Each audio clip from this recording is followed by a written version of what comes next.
আসসালামু আলাইকুম সুপ্রিয় শিক্ষার্থী, welcome back to Math Park. আশা করি সকলে ভালো আছেন। আজকে আমরা অনার্স চতুর্থ বর্ষের অ্যাপ্লাইড ম্যাথমেটিক্সের চ্যাপ্টার 1 ফুরিয়ার সিরিজ নিয়ে আলোচনা করছিলাম।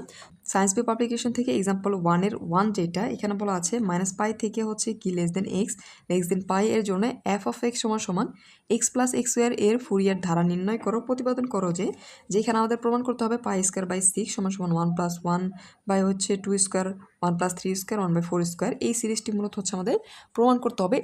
এটা সর্বশেষ জাতীয় বিশ্ববিদ্যালয় বোর্ডে কিন্তু 2023 সালে এসেছিল। অনেক গুরুত্বপূর্ণ একটি ম্যাথ। এই টাইপ ম্যাথ কিন্তু অনেক রয়েছে, এটা কিন্তু হচ্ছে টাইপ 1। এই ম্যাথটা সমাধান করলে এই টাইপ রিলেটেড অর্থাৎ টাইপ 1-এর যে ম্যাথগুলো রয়েছে এক্সাম্পল 2, 3 এবং আরও যেই ম্যাথগুলো রয়েছে আমরা কিন্তু খুব ইজিলি সমাধান করতে পারবো। সো প্রথমত আমরা এটা সমাধান অংশে চলে যাই। খুব মনোযোগ সহকারে ম্যাথটি সলিউশন করবেন, কারণ অ্যাপ্লাইড ম্যাথমেটিক্সে কিন্তু আপনার বেসিক থেকে প্রশ্ন অনেক এসে থাকে। সো এই জন্য আপনার অনেক গুরুত্বপূর্ণ। তো আমরা লিখবো আমরা জানি প্রথমত -পাই থেকে পাই ব্যবহৃত ফুরিয়ার যে ধারাটি এটাকে 1 নং ইকুয়েশন দিয়ে দিলাম। তার পরবর্তী অংশে এখানে আমাদের মূলত ফুরিয়ার সিরিজের ক্ষেত্রে আমরা জানি আমাদের এই যে এ নট, আমাদের এ এন এবং বি এন, এই যে মানগুলো থাকে এগুলো মূলত নির্ণয় করতে হয়। তো প্রথমত এই মানগুলো নির্ণয় করতে আমাদের এ নটের যে সূত্র জানি, এ নট সমান সমান 1/পাই। এখানে লিমিট কি -পাই থেকে পাই পর্যন্ত এখানে কিন্তু দেওয়া ছিল। সো আমরা এটা দিয়ে দিলাম এফ অফ এক্স ডিএক্স। এটা কিন্তু এ নটের সূত্র। সো এইখানে আমাদের এফ অফ এক্স বলতে কিন্তু এখানে দেওয়া আছে x square, x plus x square. So এক্সের জায়গায় আমরা বসে দিলাম x plus x square dx. এখন এইখান থেকে পরবর্তী লাইনে আমরা এক্স বাদে কেন এক্স স্কোয়ার রাখলাম, এখানে একটু লক্ষণের বিষয় আমাদের যখন আমরা কি করব, আমাদের এ নট, এ এন এবং এ নট এবং এ এন এর ক্ষেত্রে বেজোড় ফাংশনের মান 0 হয়। অর্থাৎ আমাদের এখানে যে বেজোড় ফাংশন থাকবে সেই ক্ষেত্রে এর মান কিন্তু 0 হয়ে যাবে। সো 0 হয়ে গেলে বেজোড় যদি আমরা কল্পনা করি যে এখানে মাইনাস, এখানে যে রয়েছে x plus x square, x শুধুমাত্র কিন্তু 1 রয়েছে, এটা কিন্তু বেজোড়, সেই ক্ষেত্রে এর মান হয়ে যাবে 0। আবার এক্স স্কোয়ার কিন্তু জোড়, এক্ষেত্রে এর মান কিন্তু 0 হবে না। অর্থাৎ এখানে আমাদের এক্সের যে ভ্যালু এটা 0 হয়ে যাবে। আমরা পেলাম শুধুমাত্র এক্স। এখন এটাকে যদি আমরা ইন্টিগ্রেশন করি সেক্ষেত্রে পাবো আমাদের এমন একটা সূত্র জানি যে এক্স ডিএক্স থাকলে সেই ক্ষেত্রে জানি আমাদের যে পাওয়ার থাকবে এই পাওয়ার সাথে কি হবে 1 রয়েছে, আরেকটা 1 যোগ করতে হবে এবং নিচে পাওয়ারের অংশটুকু অর্থাৎ এখানে 2। সেই ক্ষেত্রে এখানে স্কোয়ার রয়েছে, আমাদের 2 এর সাথে 1 যোগ হবে, এখানে হয়ে যাবে 3, অর্থাৎ এক্স 3/3। আমরা এই সূত্র থেকে জানি, এটা ক্যালকুলাসে আমরা অনেকবার পড়েছি। লিমিটের মান দিয়ে দিলাম পাই থেকে -পাই থেকে পাই পর্যন্ত। এখন আমরা এক্সের জায়গায় একবার পাই বসাবো, আবার এ এক্সের জায়গায় যদি একবার -পাই বসায়, একবার পাই বসায়, এই মানটা পাই এবং 3 যেটা রয়েছে এটা আমরা মূলত বাহিরে নিয়ে আসলাম। এবং এইখান থেকে পাই কিউব দুইটা মান। সো 2 পাই কিউব আমরা এই 1-এর সাথে গুণ করে মাইনাস, এখানে নিচে মাইনাস নেই 3 পাই। এবং এই অংশ থেকে আমরা কি পেলাম, আমাদের এই যে পাই থেকে যদি একটা পাই আমরা বাদ দিই সেক্ষেত্রে আমরা এখানে পাই 3, 2 পাই স্কোয়ার বা 3। এটা মূলত আমাদের এ নট যে ছিল, আমরা এ নটের মান পেয়েছি। ওকে, এখানে আমরা এফ অফ এক্স সমান সমান, এটা বিজোড় ফাংশনের ক্ষেত্রে আমরা জানি, বিজোড় ফাংশন আমরা বললাম যে বিজোড় ফাংশনের ক্ষেত্রে মান কিন্তু 0 হয়ে যায়। সো আমরা এই পাশে চলে যাই। আমরা কিন্তু এ নটের যে মান ছিল আমরা কিন্তু এ নটের মান পেয়েছি। এখন এ এন এর মান আমরা নির্ণয় করব। সো এ এন এর যে সূত্র রয়েছে সূত্রটা আমরা বসিয়ে দিলাম। একইভাবে এফ অফ এক্সের জায়গায় এই মানটা, এবং এইখানে কিন্তু বেজোড় ফাংশনের ক্ষেত্রে 0 হয়ে যাবে। আমরা 0 বসিয়ে দিলাম। 0 বসিয়ে দেওয়ার পর এইখানে আমাদের মূলত কাজ কি, এইখানে আমাদের কাজ এই লাইনে অর্থাৎ এ এন এর ক্ষেত্রে আমরা ইউভি সূত্র মূলত ধরবো। এখানে কিন্তু কজ রয়েছে, আমরা যখন শুধুমাত্র এক্স ছিল আমরা কিন্তু এই যে লন এক্স ডিএক্স এর সূত্র প্রয়োগ করেছিলাম, কিন্তু এখানে রয়েছে কি লন এক্স এবং এখানে কস এন এক্স। সো আমরা এইটা ইউ, এটা ভি যদি কল্পনা করি, আমরা বেসিক অংশে জেনেছিলাম যে এখানে আমরা ইউ ভি যখন করব এই যে ইউ হবে ভি, একটা অন্তরীকরণ, একটা ইন্টিগ্রেশন, অর্থাৎ দুইটা একটা সমকলন আমরা যখন করব ইউ প্রাইম ইউ 3। সো এইখানে যখন আমরা ইউ বলতে এক্স, এক্স আবার আবার এক্স স্কোয়ার বলতে 2x, আবার করলে শুধুমাত্র 2। যখন আমরা আবার করব অর্থাৎ 2xকে আবার অন্তরীকরণ করলে আমরা কিন্তু 2 পাই, 2কে করলে 0 হয়ে যায়। সো আমরা এই পর্যন্ত করব, আমাদের বাকি আর কোনো অংশের প্রয়োজন নেই। এবং আমাদের cos x যেটা রয়েছে এটাকে যখন আমরা কি করব, এই যে এইটা v1 এর সাথে কল্পনা করব, তো এখানে অন্তরীকরণ করলে আমরা কি পাই sin x বাই n, অর্থাৎ এই যে পাওয়ার যা থাকবে তার দ্বারা বিয়োগ হবে। আবার এটাকে করলে আমরা কি পাই, সাইনকে করলে cos, এই যে এখানে যা থেকে পাওয়ার থাকবে একটা পাওয়ার শুধু n রয়েছে n1, এর সাথে আরেকটা যোগ হবে। আবার cosকে করলে সাইন, এই 3 হবে। অর্থাৎ 3টি পর্যন্ত পেয়েছি আমরা 3 পর্যন্ত করলাম। এখন পরবর্তী লাইনে আমাদের কাজ কি 1/π যে ছিল এটা কিন্তু সূত্রের 1/π আমরা দিয়ে দিলাম। ওকে, এখন হচ্ছে এই জায়গায় আমরা কি একবার লিমিটের মান বসাবো হচ্ছে পাই, আবার হচ্ছে মাইনাস পাই বসাবো। যদি পাই বসাই সেই ক্ষেত্রে এখানে হয়ে যাবে কি পাই স্কোয়ার সাইন, এই যে এক্সের জায়গায় শুধুমাত্র আমরা কি বসিয়েছি, এখানে পাই, এখানে পাই, ওকে এখানে পাই, ওকে এই পর্যন্ত 2/2। এখন পরবর্তী লাইনে মাইনাস পাই যখন বসাবো সেই ক্ষেত্রে এখানে কি হয়ে যাবে, মাইনাস হয়ে যাবে মাইনাস পাই স্কোয়ার। ঠিক একইভাবে এখানে হচ্ছে মাইনাস পাই, এবং এখানে এই 2 এর পূর্বে মাইনাস রয়েছে, এখানে এক্সের পরিবর্তে মাইনাস পাই কিন্তু হয়ে যাবে। একইভাবে এইখানে মাইনাস, এই মাইনাসটা হচ্ছে মূলত এখানে কমন নিলাম, সো এখানে মাইনাস এন স্কোয়ার। একইভাবে অর্থাৎ শুধুমাত্র আমরা এক্সের জায়গায় পাই এবং মাইনাস পাই এই লাইনে বসিয়ে দিলাম। আমরা জানি এখানে সাইনের যে ভ্যালুগুলো রয়েছে প্রত্যেকটির মান কিন্তু 0 হয়ে যাবে, আমাদের শুধুমাত্র কজের মানগুলো আমরা রাখবো। এখানে 1/π ছিল আমরা রাখলাম, এখানে হচ্ছে সাইনের ভ্যালু এটা 0 হয়ে যাবে, এটা 0, সাইনের এই ভ্যালু 0, এই ভ্যালু হচ্ছে 0, এই ভ্যালু হচ্ছে 0, শুধুমাত্র কজের যে ভ্যালু ছিল এইটা এবং হচ্ছে এটা দুইটা আমরা হচ্ছে রাখলাম। কজের দুইটা ভ্যালু যখন আমরা রাখলাম সেই ক্ষেত্রে আমরা কি পেলাম, এখানে 2π, ওকে কজ এন পাই হচ্ছে এন প্লাস হচ্ছে 1/n, এই সরি 1/π যেটা এটা কিন্তু হচ্ছে এই অংশ, প্রত্যেকটি অংশ সাথে গুণ আকার রয়েছে আমরা দিয়ে দিলাম এই অংশ, সো আমরা দিয়ে দিলাম এটা, যেখানে হচ্ছে কস থিটা মাইনাস হচ্ছে আমরা কি জানি, এটা সাইড নোট, কস মাইনাস থিটা সমান সমান হচ্ছে থিটা, আমরা এফ অফ এরকম পড়েছিলাম, এফ অফ মাইনাস এক্স সমান সমান এফ অফ এক্স, কিন্তু এটা কিন্তু আমরা পড়েছিলাম।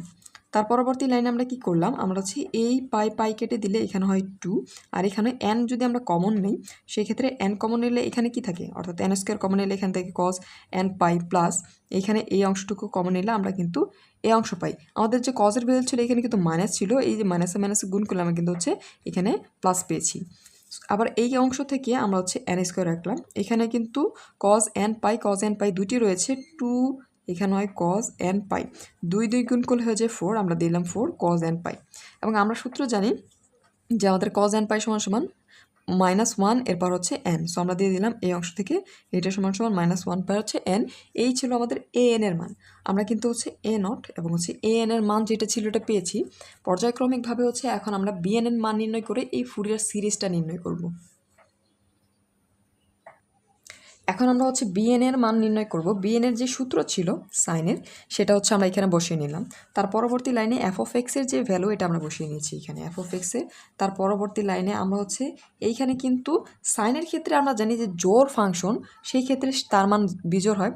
সাইনের ক্ষেত্রে আমরা জানি হচ্ছে জোড় ফাংশনের মান কিন্তু 0 হয়। আমরা হচ্ছে এই যে এখানে এক্স স্কোয়ার যে রয়েছে এটার ভ্যালু কিন্তু 0 ছিল, আমরা কিন্তু শুধুমাত্র এক্স রাখলাম। ইতিপূর্বের সবগুলোতে কিন্তু হচ্ছে আমাদের বেজোড়ের ক্ষেত্রে 0 হয়ে গিয়েছিল বিদায় আমরা হচ্ছে এক্স স্কোয়ার রেখেছিলাম। এই প্রথম হচ্ছে এখানে সাইনের ক্ষেত্রে আমরা এখানে কি রাখলাম, এক্স রাখলাম, অর্থাৎ আমাদের কি হয়ে গেছে, জোড় সংখ্যার মান 0 হয়ে গেল।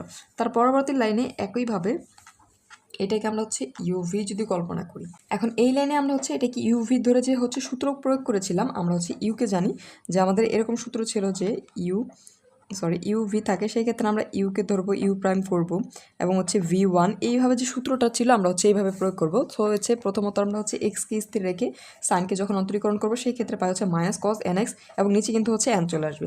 এবং এটা ক্ষেত্রে আমরা হচ্ছে এই অংশকে আবার অন্তরীকরণ করব।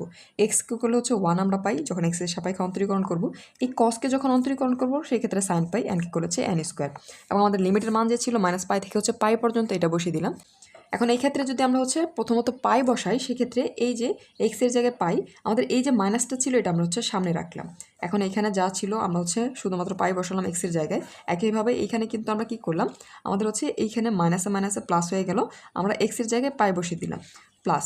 আবার আমরা এখন হচ্ছে -π বসাবো, আমাদের হচ্ছে এই যে -π যদি বসাই, এখন এখানে হচ্ছে কজ এন, এখনও পায়ের জায়গায় -n আমরা হচ্ছে বসিয়ে দিলাম। একইভাবে এখানে মাইনাস, এই যে এখানে এনের জায়গায় এক্সের জায়গায় আমরা -π এখানে বসিয়ে দিলাম। বসিয়ে দেওয়ার পর আমরা জানি সাইনের যে ভ্যালুগুলো থাকে সেগুলো কি হয়ে যায়, মানগুলো হচ্ছে 0 হয়ে যায়। মাইনাস হচ্ছে এখানে যে মাইনাস ছিল এটা আমরা হচ্ছে এখানে বসিয়ে দিলাম পাই, এখন হচ্ছে পাই, এই পায়ের মাইনাসটা হচ্ছে আমরা সামনে নিয়ে আসলাম এবং এখানে -π যে ছিল এবং কজ এন আমরা হচ্ছে পাই দিয়ে দিলাম এবং এন কিন্তু হচ্ছে আমরা এখানে বাইরে কমন নিয়ে এলাম, এর মান কিন্তু 0 হয়ে যাবে। এখানে একটু লক্ষ্য করে আমাদের যখন এই অংশ থেকে আমরা হচ্ছে ক্যালকুলেশন করেছিলাম এটার পরের অংশে এখানে সূত্রে কিন্তু একটু মাইনাস ছিল। ওকে, এই মাইনাসকে যখন আমরা হচ্ছে এই অংশের সাথে গুণ করেছিলাম অর্থাৎ এখানে লিমিটের মান বসিয়েছিলাম, সেই ক্ষেত্রে এখানে কিন্তু পজিটিভ মান হয়ে গেছে, এখানে কিন্তু মাইনাস ছিল না। এখন একইভাবে এখানে মাইনাস আমরা কমন নিলাম, এইখান থেকে হচ্ছে এখানে কিন্তু হচ্ছে সূত্রে এই যে মাইনাসে মাইনাসে প্লাস ছিল আমরা হচ্ছে প্লাস দিলাম, এখানে কিন্তু সূত্রের মাইনাসে মাইনাসে মাইনাস, এবং এইখানে মাইনাস আমরা কমন নিলাম। কমন নেওয়ার পর একটি মাইনাস এখানে থাকবে, এটি কিন্তু এখানে মাইনাস থাকবে। এই মাইনাসকে মূলত আমরা লিখতে পারি যে -1 বাই হচ্ছে 1, এইভাবে এখানে লিখলাম। এবং এইখান থেকে পাই পাই কাটলে -2 বাই হচ্ছে n, আর এখানে cos n পাই এক্স যে থাকে অর্থাৎ n পাই থাকে, সেক্ষেত্রে -n বাই হচ্ছে আমরা এইভাবে কিন্তু লিখতে পারি। সো এই দুইটা মিলে আমরা হচ্ছে পাওয়ার যোগ হয় -1, এখানে হচ্ছে n প্লাস হচ্ছে 1, এই অংশটুকু আমরা পেলাম। এখন আমরা কিন্তু হচ্ছে পর্যায়ক্রমিকভাবে a0, an, bn তিনটির মান পেয়ে গেছি। এখন আমাদের 1 নং যে সমীকরণ ছিল, আমরা যে সূত্র বসিয়েছিলাম অর্থাৎ সূত্রের যে অংশ ছিল এই অংশ মূলত হচ্ছে আমাদের প্রত্যেকটি মান a1, a0 এবং হচ্ছে bn, এই তিনটি মান বসাবো।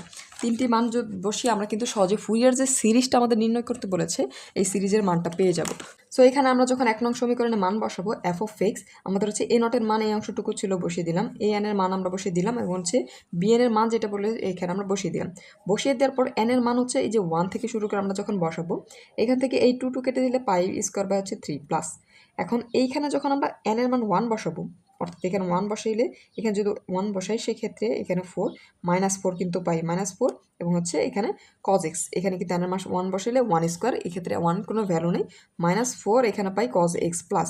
আবার যখন এখানে 2 বসাবো সেই ক্ষেত্রে পাই এখানে n বসালে হচ্ছে n এর মান 2 অর্থাৎ পজিটিভ হয়ে যাবে, অর্থাৎ এখানে 1 এর মান 1 এর সাথে 4 গুণ করলে 4 এবং 2 বসালে 2 স্কোয়ার। এবং আবার যদি হচ্ছে এর ক্ষেত্রে আমরা 3 বসাই সেই ক্ষেত্রে আমরা পাবো হচ্ছে এখানে 3 বসাইলে -4 এবং 3 স্কোয়ার cos, এই যে n এর জায়গায় কী হবে একবার 2 একবার হচ্ছে 3। এখন আমরা এই অংশের ক্ষেত্রে আমরা যদি n এর মান বসাই, একটু লক্ষণীয় বিষয় হচ্ছে এখানে বসাই, যখন এখানে বসাবো 2, এখানে হচ্ছে sin x, প্রথমত হবে এখানে sin x, তার পরবর্তীতে হচ্ছে 2 বসালে sin 2x, 3 বসালে 3, এভাবে কিন্তু চলতে থাকবে। আমরা প্রথমত হচ্ছে 3 পর্যন্ত মান বসালাম, মান বসানোর পর এটাকে হচ্ছে ইকুয়েশন নাম্বার 2 দিয়ে দিলাম। এখন আমাদের যে দেওয়া ছিল f অফ x সমান x প্লাস হচ্ছে x স্কোয়ার, এই মানটা ছিল। এখন আমরা যখন এই যে x এর জায়গায় পায়ের ভ্যালু বসাবো সেই ক্ষেত্রে আমরা 3টা ভ্যালিড রিজন জানি, 3টা ভ্যালিড মান জানি। প্রথমত পাই বসে যদি মান পাই সেই ক্ষেত্রে আমরা হচ্ছে পাই দিয়ে ক্যালকুলেশন করব, নয়তো হচ্ছে 0 বসাবো, নয়তো হচ্ছে পাই বাই 2 বসিয়ে মূলত হচ্ছে ক্যালকুলেশন করব। সো এইখানে আমরা হচ্ছে এক্স এর জায়গায় প্রথমে পাই বসিয়ে দেখব, যদি হচ্ছে আমরা কোনো এখানে মান পাই সেই ক্ষেত্রে আমাদের বাকি কোনো মান বসানোর প্রয়োজন পড়বে না। সো এখানে যদি আমরা বসাই, সো এফ অফ এক্স এখানে -পাই থেকে প্লাস হচ্ছে 0, এখানে হচ্ছে এই পাই বাই হচ্ছে 0 আমরা বসিয়ে দিলাম।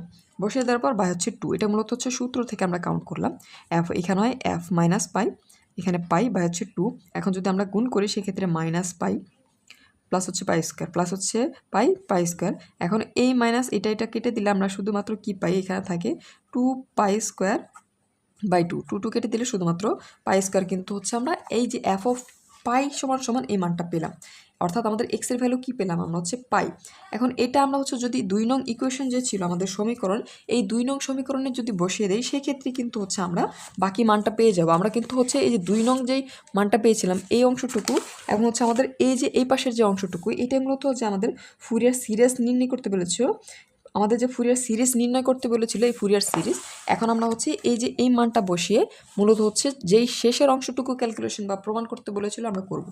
যদি আমরা এখানে মান বসাই এফ অফ পাই, অর্থাৎ এখানে যে এই পাশে যে মানটা ছিল শুধুমাত্র এক্সের জায়গায় আমরা পাই বসিয়ে দিলাম প্রত্যেকটি জায়গায়। এখন আমাদের সাইন পায়ের যে থাকে এর মান হয়ে যায় আমরা 0, আমরা জানি এইটুকু আমাদের ক্যালকুলেশন প্রয়োজন নেই। এখানে হচ্ছে পাই বাই 3, এখানে হচ্ছে 4, এই যে কস পাইয়ের মান হচ্ছে 1, 1 এর সাথে এটা গুণ করলে হচ্ছে 4 1, এবং কস 2 পাইয়ের মান 1, আমরা হচ্ছে 1 দিয়ে দিলাম, এবং এর সাথে কস আমরা হচ্ছে 9কে লিখতে পারি 3 স্কোয়ার, 3 পাই এর মান হচ্ছে 1, আমরা হচ্ছে এখানে দিয়ে দিলাম। এটা হচ্ছে চলমান থাকবে। এখন এখান থেকে যদি আমরা 4 কমন নিই, এখানে 4 কমন নিলে এখানে মাইনাস যে ছিল হয়ে যাবে 1 + 1/4, এবং হচ্ছে তার পরবর্তীতে এইখানে হয়ে যাবে 1/3, অর্থাৎ 4 কমন নিলে এভাবে চলবে। এখন এইখান থেকে আমরা 4 কমন নেওয়ার পর আমাদের এই মানটা যদি এই পাশে নিয়ে আসি, এখানে হচ্ছে পাই স্কোয়ার বাই এইখানে হচ্ছে পাই স্কোয়ার বা হচ্ছে এইখানে কি 3, আমরা যদি হচ্ছে এইখান থেকে কমন নেই, আর এইখানে হচ্ছে চলে আসে 4, আর এখানে কিন্তু হচ্ছে পাই স্কোয়ার 2 পাই স্কোয়ার হয়ে যাবে। ওকে, এই 2 দ্বারা হচ্ছে 4কে কাটলে এখানে 2 হচ্ছে 3 দুগুণে 6, পাই স্কোয়ার বাই হচ্ছে 6 আমরা পেলাম, এবং এখানে যে মানটা থাকে এটাই মূলত হচ্ছে অ্যান্সার। আশা করি সকলে বুঝতে পেরেছেন। খুব সহজ একটি ম্যাথ ছিল। এই টাইপ হচ্ছে যত ম্যাথ ছিল আমরা কিন্তু হচ্ছে এইভাবে সমাধান করব। এই ম্যাথের কোনো অংশ যদি বুঝতে সমস্যা হয় অবশ্যই কমেন্ট সেকশনে জানাবেন।